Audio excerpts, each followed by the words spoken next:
This chapter is early history of Deccan and south India. इसमें हम लोग डेक्कन और साउथ इंडिया के हिस्ट्री के बारे में पढ़ेंगे। सो मेगालिथिक कल्चर क्या है? दो megalithic culture spread over the whole of India, its main concentration was in the Deccan, South India, the Northeast and Kashmir.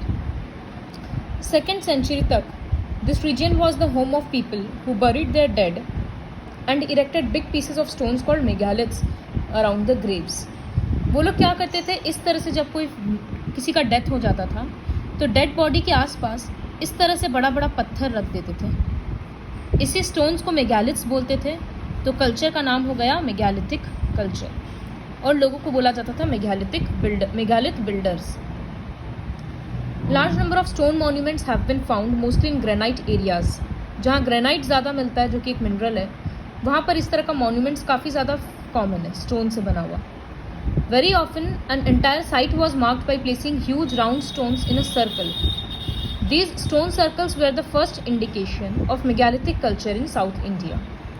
कितने कितने जगह में ऐसा होता था कि बड़ा बड़ा जगह है और पूरा स्टोन से बाउंड्री बनाया हुआ है। तो इसी से पता चलता है कि इंडिया में मेगालिथिक कल्चर साउथ इंडिया में स्टार्ट हुआ। रिमेन्स ऑफ स्केलेटन्स, उस टाइम का जो स्केलेटन्स मिला उससे पता चलता है कि लोग बहुत ब्रॉड, उनका बोन्स बहुत ब्रॉड है और बहुत स्ट्रॉन्ग पीपल थे वो लोग। स्कल्स काफ़ी थिक था और टिथ प्रोट्रूडिंग था, मतलब थोड़ा बाहर की तरफ निकला हुआ था। The discovery of remains of pottery and iron objects at burial sites indicate that they believed in life after death. जहाँ लोगों को बरी किया जाता था, दफनाया जाता था, वहाँ उसके आसपास आयरन का और आयरन का भी सामान मिला और बहुत सारा पॉट्स मिला। इससे समझ में आया कि वो लोग भी लाइफ आफ्टर डेथ में विश्वास रखते थे। इसी वजह से डेड के साथ उसका सामान भी बरी करते थे कि नेक्स्ट लाइफ में काम आएगा। इस तरह का साइट्स डेक्कन और साउथ इंडिया में Khalpa, Naikund, Mahurjhari in Maharashtra, Brahmagiri, Hardanahalli, Takalghat and Maski in south India, ये सब जगह पे मिला है। Earlier, the archaeologists believed that the megalith people were nomadic hunters and food gatherers. पहले लोगों का मानना था, आर्कियोलॉजिस्ट्स का, कि ये लोग नोमैड्स थे, हंट करके और फूड गैदर करके अपना काम करते थे। लेकिन बाद में बहुत सारा टूल्स मिला, एक्स, हैमर, प्लॉशेयर, सिकल। तब जाकर समझ में आया कि नहीं, ये लोग एग्रीकल्चर करते थे, क्योंकि ये सारा तो एग्रीकल्चर से रिलेटेड हो गया। दो agriculture was not much advanced, agriculture बहुत ज़्यादा एडवांस नहीं था। वो लोग रागी या पैडी जैसा ही सामान, क्रॉप्स ग्रो करते थे फील्ड में और हिल स्लोप्स में करते थे, क्योंकि प्लेन जगह पे तो फॉरेस्ट था, तो वो लोग हिली रीजन्स में करते थे। मेगालिथिक पीपल के पास बहुत सारा वेपन्स भी था, जैसे dagger, spear, knife, sword, trident जो त्रिशूल होता है शिव जी वाला, वो सब चीज़ भी मिला है। Discoveries of iron tools at sites have proved that the megalithic people were the first iron users of South India. South India में पहली बार आयरन यही लोग यूज़ करना स्टार्ट किए थे। आयरन का वो लोग टूल्स, वेपन्स और यूटेंसिल्स बनाते थे। The differentiation in the mortuary practices indicates that the megalithic population of South India was organised into a ranked society.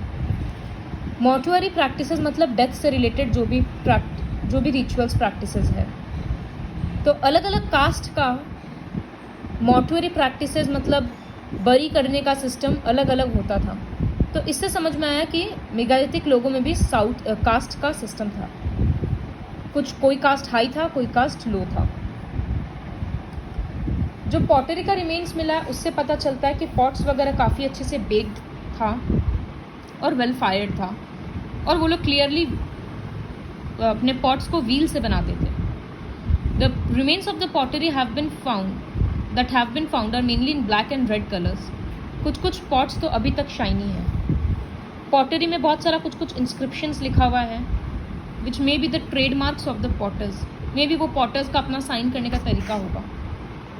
कुछ आर्कियोलॉजिस्ट्स का मानना है कि megalithic people of South India and Deccan were invaders from West India. वो लोग waste India से आकर India में सेटल हुए, वेस्ट एशिया से आकर इंडिया में सेटल हुए। वो लोग का कल्चर आयरलैंड के मेगालिथिक पीपल से काफ़ी ज़्यादा मिलता है। इस वजह से the megalithic culture gave rise to the Satavahana culture. The archaeological evidences indicate that megalithic people India में आयरलैंड से, समुद्र से आए थे, क्योंकि ये पूरा रास्ता में इसी तरह का मेगालिथ्स है, पत्थर मिला है। It is quite probable that the ancestors of the Marathas, Kannada, Telugu and Tamils are the megalithic people. किसी किसी एरियाज़ में फ्यूनरल अर्न्स में जो एक पॉट जैसा होता है, घड़ा जैसा होता है, जिसमें एशेस रखा जाता है, अस्थि और चार्ड बोन्स, ये सब चीज़ मिला है। तो इसका मतलब वो लोग जलाकर उसके एशेस को घड़ा में रख देते थे। It is strange that in spite the use of iron, megalithic people कभी भी जंगल क्लियर करने का कोशिश नहीं किए। उन लोग के पास स्ट्रॉन्ग टूल्स था, लेकिन फिर भी वो लोग एग्रीकल्चर के लिए या किसी भी काम के लिए जंगल को कभी नहीं डिस्ट्रॉय किए। अब अर्ली हिस्ट्री स्टार्ट करेंगे। So the region to the south of Vindhya and Narmada, called the Deccan, also known as Dakshin Path in earlier times.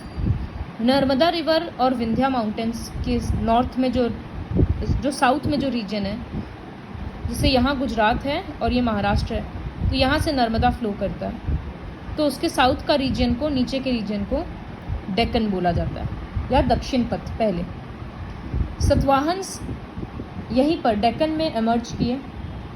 वो लोग का पॉलिटिकल सिस्टम मौर्यन से काफ़ी हद तक सिमिलर था। 3rd सेंचुरी तक वो लोग 3rd सेंचुरी से 1st सेंचुरी तक वो लोग रूल किए, almost 400 years. King Simuka was the founder of Satavahana kingdom. Gautamiputra Satakarni was the greatest Satavahana ruler. वो बहुत ज़्यादा टेरिटरीज कॉन्कर करके कैप्चर किया और सतवाहन किंगडम को एक्सटेंड किया। His son Vashishthiputra Pulumavi set up his capital at Pratishthana, now in Paithan in Maharashtra. तो उसका बेटा कैप्चर करके प्रतिष्ठाना को अपना कैपिटल बनाया। Yajnashri Satakarni was the last great ruler of Satavahana dynasty. तो चारों रूलर का नाम याद रखना। The Satavahana rulers believed in the divine power of the Kings.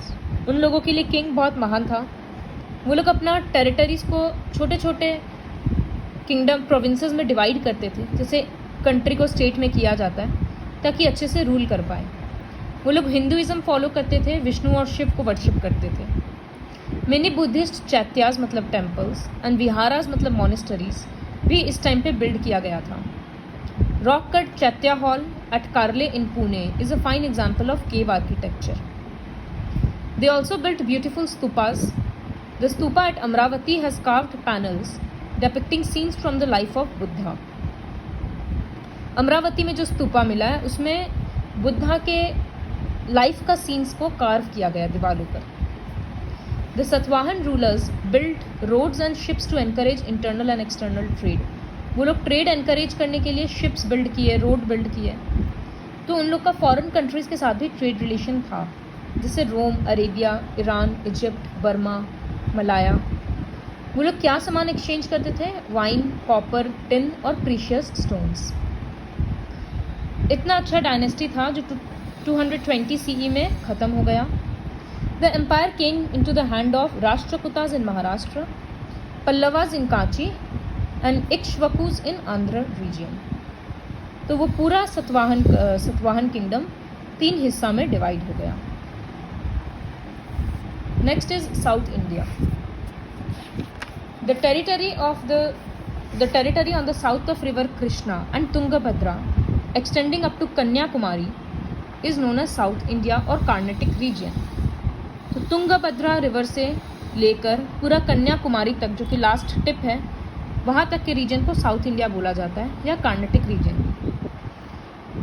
हम लोग पढ़ चुके हैं कि मेगालिथिक कल्चर के लास्ट में 3 पावरफुल किंगडम्स एमर्ज हुआ, राष्ट्रकूतास, पल्लवास और इक्ष्वाकुज। लेकिन और भी अलग 3 किंगडम साउथ इंडिया में ओरिजिनेट हुआ, जिसको ये सब तो थोड़ा ऊपर में हो गया। महाराष्ट्र, कांची और आंध्र रीजन ऊपर हो गया। नीचे में देखो ये रहा कृष्णा रिवर और यहाँ पर कन्याकुमारी। तो ये पूरे रीजन को साउथ इंडिया बोला जाता है। तो यहाँ पर जो 3 किंगडम आया वो था छोलास, पांड्यास और चेरास, जो कि यहाँ से दिख रहा है, छोलास, चेरास और पांड्यास।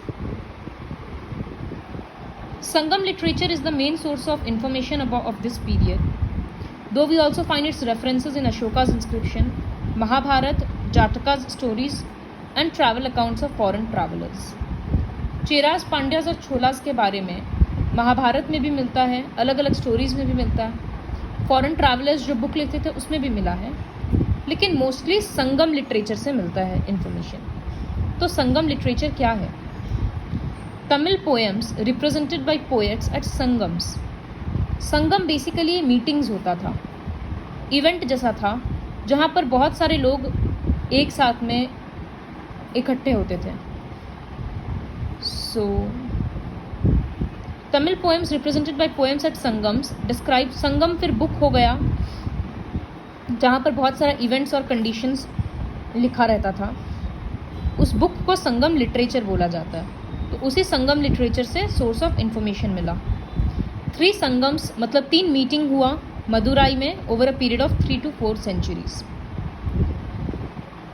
उसी संगम में जो भी कुछ होता था वो सब संगम लिटरेचर में लिखा जाता था। द छोलाज, द छोला किंगडम और छोला Mandla ruled over south India over Penner and Vellar reverse. ये रीजन लर्न करना पड़ेगा, कोई ऑप्शन नहीं है।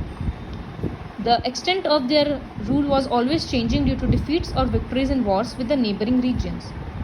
आसपास के रीजन से हमेशा लड़ाई चलते रहता था, तो इस वजह से ये बाउंड्री हमेशा चेंज होते रहता था। कभी जीत जाएगा तो एक्सटेंड हो जाएगा, और कभी हार जाता था तो अपना किंगडम थोड़ा खो देता था। The Cholas set up their capital at Kaveripatnam, but later they shifted it to Tanjore and Gangoikonda Cholapuram। तो ये नाम सब थोड़ा सा लर्न करने में डिफ़िकल्ट होगा क्योंकि साउथ इंडियन नेम्स हैं। तो छोलास अपना कैपिटल को कावेरीपट्टनम सेट किए थे, बाद में वो लोग चेंज कर दिया। According to Sangam literature, king Karikala defeated the Cheras, Pandyas and even Sri Lanka. Karikala Vedic religion को मानता था, ट्रेड और इंडस्ट्री वो स्ट्रॉन्ग किया। वो एक आर्मी और एक नेवी वो अपना आर्मी और नेवी को काफ़ी स्ट्रॉन्ग बनाया। नेवी मतलब जो पानी से लड़ाई करेगा, मतलब वाटर में रहकर। He gave royal patronage to Tamil literature. Subsequently, the Cheras, Pandyas and later Pallavas conquered the territories of the Cholas from the weak successors of Karikala। तो करिकला के बाद जो भी सक्सेसर्स आया वो लोग काफ़ी वीक था, तो इस वजह से हार गया। Next, the Pandyas. The kingdom of the Pandyas was limited to the southern most and south eastern parts of the Indian peninsula, जो कि दिख रहा है सबसे नीचे में है, और थोड़ा ईस्ट के साइड भी है, तो south eastern and southern most. They set up their capital at Madurai. Nedunjeliyan was the most important king of Pandya dynasty. सबका कैपिटल और इम्पॉर्टेंट किंग का नाम याद करना है। The kingdom of the Pandya prospered from trade with Romans. Romans के साथ ये लोग बहुत काम करते थे। पर्ल्स का ज़्यादातर बिजनेस था। The famous assemblies or sangams held at Madurai during the Pandya rule proved that they were great patrons of literature। तो ये लोग लिटरेचर के लिए ऐसे मीटिंग्स करते थे, इसका मतलब वो लोग लिटरेचर को काफ़ी इंपॉर्टेंस देते थे। 11th सेंचुरी तक पांड्यास का रूल चला। When the powerful Chola king Parantaka I captured Madurai and defeated the Pandyas। Next, the Cheras। The Chera or the Kerala Putra consisted of a narrow strip of land between sea and the western Ghats over Malabar, Cochin, Travancore, parts of modern Kerala and Tamil Nadu। ये उन लोगों का extent था। Vanchi was the capital of Chera kingdom. 2 great Chera rulers थे, नंदुजेरल और सेंगुतावन। इन लोगों का भी रोमन्स के साथ और इजिप्शियंस के साथ ट्रेड रिलेशंस था। अब पूरे साउथ इंडिया में एडमिनिस्ट्रेशन का क्या सिस्टम था? The Sangam literature tells us that the territory during the period of southern kingdom was divided into 5 geographical zones. Hills और फॉरेस्ट्स को बोला जाता था कुरुंजी। पैस्चर लैंड जो थोड़ा फ्लैट है और जहाँ पर घास वगैरह ज़्यादा ग्रो करता है उसको बोला जाता था मुलाई। जो फर्टाइल लैंड है उसको फर्टाइल लैंड ही, कोस्टल लैंड को नेते एंड एरिड लैंड। इस तरह का 5 लैंड वहाँ पर मिलता था। किंग को हेल्प करने के लिए ऑब्वियसली काउंसिल ऑफ मिनिस्टर्स था। किंग का बहुत बड़ा आर्मी था, जो सोल्जर्स, हॉर्सेस, एलिफेंट सब इन्वॉल्व थे उसमें। The soldiers patrolled the roads to ensure the safety of the merchants. Soldiers रास्ता में पूरा रखवाली करते थे कि रास्ता सेफ है ना, मर्चेंट्स के लिए भी, मतलब लूट वगैरह नहीं हो, वो सब देखने के लिए। Society and religion. North India में जैसे कास्ट सिस्टम का प्रॉब्लम था, वैसे साउथ इंडिया में भी था। द ब्राह्मण Kshatriyas dominated the other castes. King temples के नाम पर बड़ा बड़ा ज़मीन ब्राह्मण्स को दे देता था और वो लोग वहाँ पर वर्शिप करने के लिए मंदिर खड़ा करते थे। एडमिनिस्ट्रेशन भी होता था। मंदिर साउथ इंडिया में बहुत इंपॉर्टेंट पार्ट है। वहाँ सिर्फ पूजा ही नहीं होता था, काम का भी काम होता था। कल्चर और मीटिंग प्लेसेस भी था लोगों के मिलने के लिए, या कोई कल्चरल डिस्कशन करना है तो। God Vishnu became popular. The people living along the sea coast also worshipped sea god and god Murugan. Kartikeya, Ganesh ji के भाई, उनको कार्तिकेय बोला जाता है नॉर्थ इंडिया में, और साउथ इंडिया में गॉड मुरुगन। इन सबको भी वर्शिप किया जाता था। कुछ लोग बुद्धिज़्म और जैनिज़्म भी फॉलो करते थे। साउथ इंडियंस को म्यूज़िक, डांस, पोएट्री, इन सब चीज़ों का बहुत शौक था। They celebrated fairs and festivals in their leisure time. Occupation. Agriculture was the main occupation of the people. वो लोग प्लॉ शेयर, सिकल और कुछ कुछ अदर टूल्स यूज़ करते थे कल्टीवेशन के लिए। They grew rice, sugar cane, pulses, spices etcetera. The king built canals for irrigation. Irrigation के लिए वो लोग इस तरह से ग्रो करते थे। लैंड रेवेन्यू और ट्रेड काफ़ी इंपॉर्टेंट सोर्स ऑफ इनकम था स्टेट के लिए। किंग को रुपया उसी तरह से मिलता था। तीनों किंगडम का ट्रेड रिलेशंस था फॉरेन कंट्रीज़ के साथ, जो हम लोगों को समझ आ गया। इजिप्ट, रोम, अरब्स, मलाय और चाइना के साथ। Small merchants live along the coast. Muziris, Kaveripattinam, Korkai were the important centres of Cholas, Pandyas and Cheras respectively. मतलब चोलास के लिए मुजीरीज, पांड्याज के लिए कावेरीपट्टनम, चेराज के लिए कोरकाई इंपॉर्टेंट ट्रेड सेंटर्स था। The main items of trades were pearls. क्या चीज़ ज़्यादा एक्सचेंज होता था? Pearls, precious stones, textiles and ivory. The foreign traders brought copper, tin, glass, wine, gold and silver to India. वो लोग इंडिया से ये सारा सामान लेकर जाते थे। गोल्ड, सिल्वर, टिन, कॉपर, ये सब इंडिया में लाते थे। जितना फॉरेन कंट्रीज़ के साथ ट्रेड होता था, उतना ज़्यादा कल्चर इंडिया का बाहर के कंट्रीज़ में स्प्रेड हुआ। तो ये एक ट्रेड का एडवांटेज होता है। So this is all about the early history of Deccan and south India.